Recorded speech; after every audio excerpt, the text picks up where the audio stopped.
Have you ever looked into a mirror and felt, just for one strange second, that something was looking back from the other side? Not your reflection, not your face, but another world waiting for you to step through. Tonight, inside the dark library, we open one of the strangest forgotten classics ever written, Lilith by George MacDonald. It is not a simple adventure story. It is not only fantasy. It is a dream, a warning, a spiritual nightmare, and a journey into the deepest rooms of the human soul. George MacDonald wrote stories that later inspired some of the greatest fantasy writers in history, but Lilith feels darker, heavier, and more mysterious than almost anything else he created. This story still matters today because it asks a question we all understand. What happens when a person thinks he is awake, but his whole life is actually a kind of sleep? What happens when pride keeps us from changing? What happens when the door we fear is the only door that can save us? The story begins with a young man named Mr. Vane. He has inherited an old family house, a large, quiet mansion filled with rooms, shadows, books, portraits, and memories. The kind of house where every hallway seems to know more than the person walking through it. The kind of house where silence does not feel empty. It feels alive. Mr. Vane is not a poor man. He is educated, comfortable, and alone. He has books, property, servants, and all the normal signs of success. But inside him there is a strange emptiness. He does not fully understand it. He thinks he is simply curious. He thinks he only wants knowledge. But sometimes curiosity is not just curiosity. Sometimes it is a hunger we cannot name. In his house, there is a library. And this library is not ordinary. It is old, dim, and deep, filled with the smell of paper, dust, leather, and time. Imagine a room where the walls are covered with ancient books from floor to ceiling, where the fire burns low, and where the moon presses its pale light against the windows like a ghost asking to enter. One day, Mr. Vane notices something strange. A mysterious figure appears in the library. At first, he cannot understand what he is seeing. It is a man, but not exactly. It is a raven, but not exactly. It seems old, wise, and almost impossible, as if it belongs to a world behind the world. This figure is Mr. Raven, the strange librarian. He does not behave like a normal guest. He speaks as if he knows the house better than Mr. Vane does. He speaks as if the library is not just a room, but a crossing place, a border, a hidden gate. And then Mr. Vane discovers the mirror.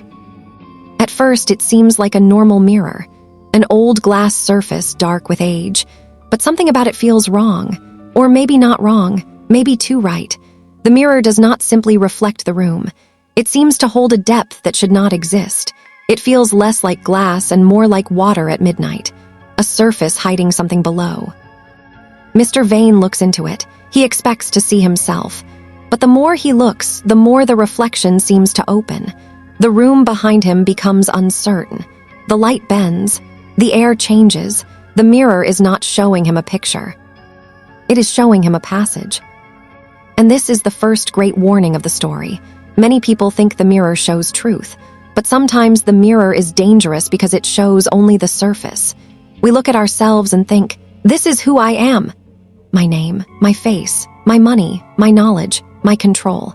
But what if the real self is hidden behind the reflection? What if the person we protect every day is only a locked door? Mr. Vane does not turn away. He steps forward. And the world changes. He finds himself in another place, a strange land that feels like a dream but cuts like reality. This other world is not bright and welcoming. It is vast, cold, lonely, and full of signs he cannot understand. The sky feels different. The ground feels different. The rules of life are different. It is as if he has walked out of his mansion and into the secret meaning of the universe. There are deserts. There are forests. There are empty spaces where the wind seems to carry forgotten voices. There are strange people and stranger creatures. Nothing is fully explained. And that is what makes it powerful. Because Mr. Vane is not entering a world where everything is easy to understand. He is entering the kind of world we all enter when life breaks our confidence. At first, Mr. Vane still thinks like a master. He wants answers. He wants control. He wants to know what this place is, who Mr. Raven is, and how to return when he chooses. But the other world does not obey him. It begins to teach him by confusing him. Mr. Raven appears again, and slowly Mr. Vane learns that this strange guide is more than a librarian. He is connected to the ancient story of humanity. He is a keeper of a great house of sleep. In this other world, sleep is not ordinary sleep. It is not laziness. It is not death in the simple sense. It is healing. It is surrender. It is the deep rest a soul needs before it can truly wake. But Mr. Vane does not want to sleep. This is one of the most important moments in the story. Mr. Raven tells him in many ways that he must lie down, he must rest, he must let go. But Mr. Vane resists. He does not understand why surrender could be wisdom. He thinks movement is strength. He thinks choosing for himself is freedom. He thinks if he keeps walking, asking, fighting, and deciding, he will find the truth. But sometimes the hardest command in life is not fight. Sometimes it is stop.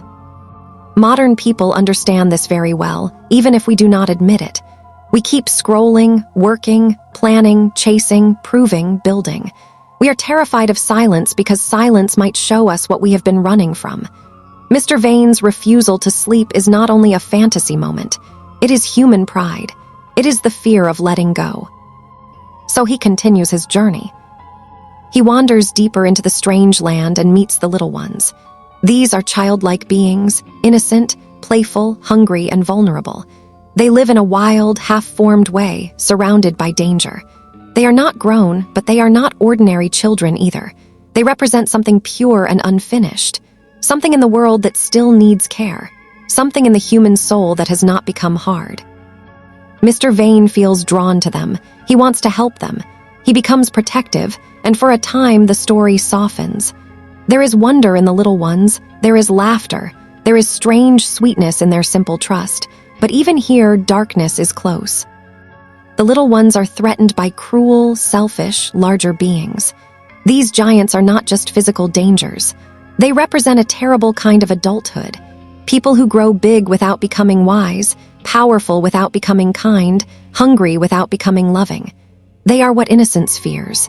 They are what the world becomes when strength loses mercy. Mr. Vane sees this, and his heart begins to change. He is no longer only a curious man exploring a mystery. He is becoming responsible for others. And this is another lesson in the story. Sometimes we do not find our soul by thinking about ourselves. We find it when someone weaker needs us. But the land has an even darker power. Her name is Lilith. Lilith is one of the most mysterious figures in the story. She is beautiful, dangerous, proud, and deeply broken. She is not a simple villain. That is what makes her frightening. She is not evil in a flat way. She is a soul that refuses to surrender. She is a queen of her own will. She wants to possess, control, and remain separate. She would rather rule in emptiness than kneel before healing. In many stories, the villain wants gold, revenge, or power, but Lilith wants something deeper. She wants to keep herself. She refuses to open her hand. She refuses to become small. She refuses to be changed. And this makes her one of the strongest symbols in the book, because Lilith is not only a character out there in the shadows. Lilith is the voice inside every person that says, "I will not forgive. I will not admit I was wrong. I will not let go of what is destroying me. I will stay proud, even if pride turns my heart into a prison." Mr. Vane's path crosses the shadow of Lilith, and the story grows darker. The world around him feels more dangerous, more haunted, more filled with spiritual pressure. There is a sense that every place has meaning, every creature is a sign, and every mistake has consequences. He keeps moving between fear and courage, confusion and discovery. He wants to do good, but he still does not fully understand himself. And that is what makes him human. He is not a perfect hero. He is not suddenly wise because he entered a magical world. Like many of us, he can recognize danger outside himself faster than danger inside himself. The story pushes him toward a deeper truth. The enemy is not only Lilith, not only the giants, not only the strange world. The enemy is the self that refuses to die. That sounds frightening, but in this story, death is not only an ending. It is transformation. It is the death of pride, greed, selfishness, and illusion. It is the painful doorway into real life. The house of sleep waits for every soul, but not every soul is ready to lie down. Mr. Vane continues to meet strange guides and signs. He meets figures connected to sorrow, wisdom, and judgment. The world of Lilith feels like walking through a dream where every symbol is alive. A desert may mean spiritual dryness. A forest may mean confusion. A door may mean surrender. A child may mean hope. A wound may mean truth trying to enter. At times, the story feels almost like a nightmare, not because of blood or monsters, but because of the deeper fear that we are not who we think we are. Mr. Vane came from a house where he owned rooms, books, and land. But in this other world, ownership means little. The question is not, what do you have? The question is, what are you becoming? This is why Lilith still matters. In modern life, people often build identities like mansions. We decorate them with success, followers, money, education, beauty, opinions, and status. But then something happens, a loss, a failure, a betrayal, a silent night when we cannot distract ourselves anymore. Suddenly, we see the mirror, and behind the mirror, there is a door. Mr. Vane's journey becomes a journey through that door. Eventually, the conflict with Lilith becomes unavoidable. Her pride is not just private. It harms others. It poisons the land. She is like a locked source of life. Something in her must open, but she will not open it willingly. She holds herself closed like a fist. And then comes one of the most emotional ideas in the story. True healing may feel like defeat to the proud. Lilith does not want to be saved if salvation means surrender. She does not want peace if peace means giving up control. She does not want love if love means she is no longer the center of her own universe.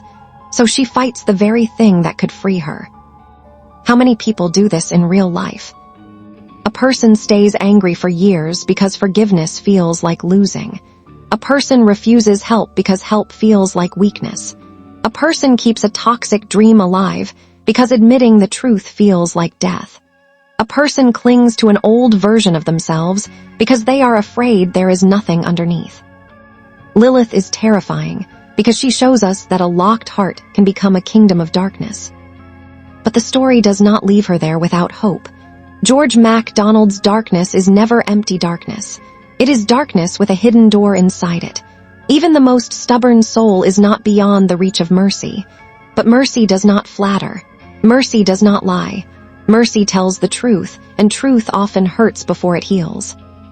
Mr. Vane witnesses suffering, judgment, and strange grace. He sees that the world is not built around his comfort. It is built around transformation. He begins to understand that the sleep he refused may not be punishment. It may be the only way to become real. This is a powerful reversal.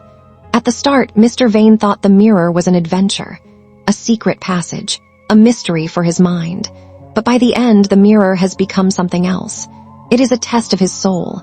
It asks him, will you keep running or will you finally rest? Will you keep trying to master the story or will you let the story master you?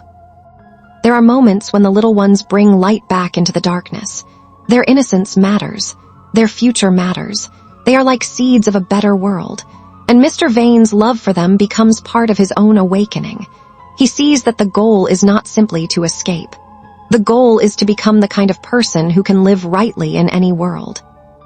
That is one reason this story feels so deep. Many fantasy stories ask, how will the hero defeat the villain? Lilith asks, how will the hero be changed? The greatest battle is not the battle outside. It is the battle between the false self and the true self.